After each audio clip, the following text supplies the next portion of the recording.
Hi friends, welcome back to Mother Lifestyle channel. இன்னைக்கு நம்ம பார்க்க போறது பிரேக்ஃபாஸ்ட் டின்னருக்கு லைட்டா சாப்பிடணும், சீக்கிரமாவும் ஒரு டிஷ்ஷை செஞ்சு சாப்பிடணும் அப்படின்னா கண்டிப்பா இந்த ரவா பொங்கல் ரெசிபியை ட்ரை பண்ணி பாருங்க. சாப்பிடுறதுக்கு சாஃப்ட் அண்ட் டேஸ்டியா இருக்கும். இந்த ரெசிபி பண்றது ரொம்ப சிம்பிள். பிகினர்ஸ் கூட இது ஈஸியா ட்ரை பண்ணலாம். வீடியோக்குள்ள போறதுக்கு முன்னாடி சப்ஸ்கிரைப் பண்ணிட்டு பக்கத்துல இருக்க பெல் ஐக்கான்ல ஆல்ன்ற ஆப்ஷன் செலக்ட் பண்ணிக்கோங்க. வாங்க ரெசிபி எப்படி செய்யறதுன்னு பார்க்கலாம். ஃபர்ஸ்ட் கடாய் வச்சுக்கோங்க. ஸ்டவ்வை லோ ஃப்ளேம்ல வச்சுட்டு 1/4 கப் அளவு பாசிப்பருப்பு இதுல நம்ம நல்லா ட்ரை ரோஸ்ட் பண்ணிக்கணும். 3 மினிட்ஸ்க்கு இந்த பாசிப்பருப்பை நல்லா வறுத்து விட்டுக்கோங்க. ஸ்டவ்வை லோ ஃப்ளேம்ல வச்சிருங்க. இந்த மாதிரி பாசிப்பருப்பை வறுத்து சேர்த்தீங்கன்னா நம்ம செய்யற ரவா பொங்கல் ரொம்ப மணமா இருக்கும். இப்ப வறுத்த இந்த பாசிப்பருப்பெல்லாம் வேற பாத்திரத்துல மாத்தி 2-3 தடவை நல்லா கழுவி சுத்தம் பண்ணிக்கோங்க. பருப்பு வேக வைக்கிறதுக்கு தேவையான அளவு தண்ணி சேர்த்துட்டு பருப்பை நல்லா குலைவா வேக வச்சுக்கோங்க.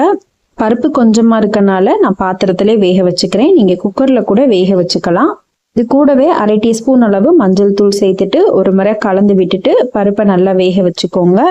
பாருங்க, இந்த அளவுக்கு பருப்பு நல்லா மையா வெந்திருக்கணும். இப்ப வேக வச்ச பருப்பை தனியா அப்படியே எடுத்து வச்சிடலாம். அடுத்ததா பாசிப்பருப்பு வறுத்த அதே கடாயிலே 1 டேபிள் ஸ்பூன் அளவு நெய் சேர்த்துக்கோங்க.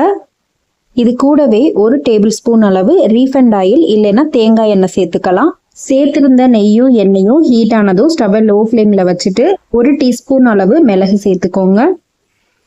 அடுத்ததா 1 டீஸ்பூன் அளவு சீரகம் சேர்த்துக்கோங்க. மிளகும் சீரகமும் நல்லா பொரிஞ்சதுக்கு அப்புறம் தேவையான அளவு முந்திரி பருப்பு சேர்த்துக்கலாம். இது ஆப்ஷனல் தான், வேணான்றவங்க முந்திரி பருப்பு ஸ்கிப் பண்ணிக்கோங்க. சின்ன துண்டு இஞ்சி பொடியா கட் பண்ணி சேர்த்துக்கோங்க. அடுத்ததா பச்சை மிளகாய் 1 கட் பண்ணிட்டு சேர்த்துக்கோங்க.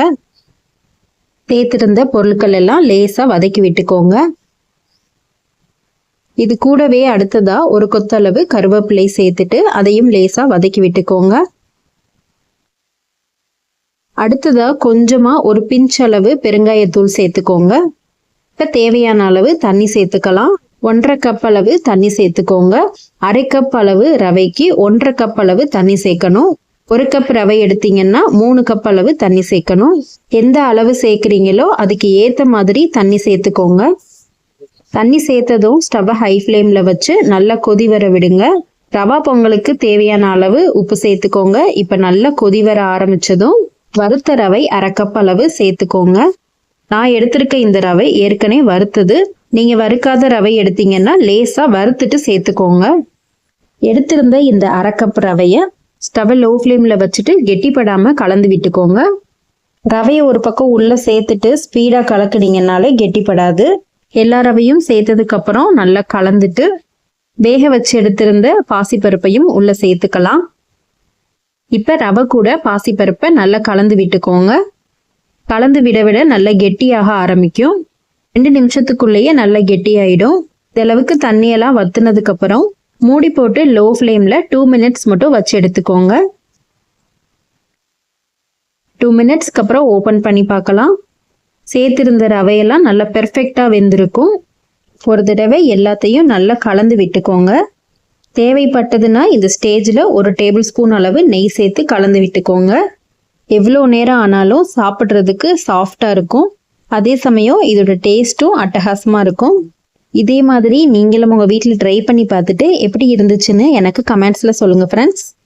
வீடியோ பிடிச்சிருந்தா லைக் அண்ட் ஷேர் பண்ணிட்டு கமெண்ட் பண்ணுங்க. சப்ஸ்கிரைப் பண்ணாதவங்க சப்ஸ்கிரைப் பண்ணி சப்போர்ட் பண்ணுங்க. பக்கத்துல இருக்க பெல் ஐக்கானை கிளிக் பண்ணிட்டு அதுல ஆல்ன்ற ஆப்ஷன் செலக்ட் பண்ணீங்கன்னா நான் வீடியோ அப்லோட் பண்ணதும் உங்களுக்கு உடனே நோட்டிபிகேஷன்ல காமிக்கும். தேங்க்யூ ஃபார் வாட்சிங் ஃப்ரெண்ட்ஸ்.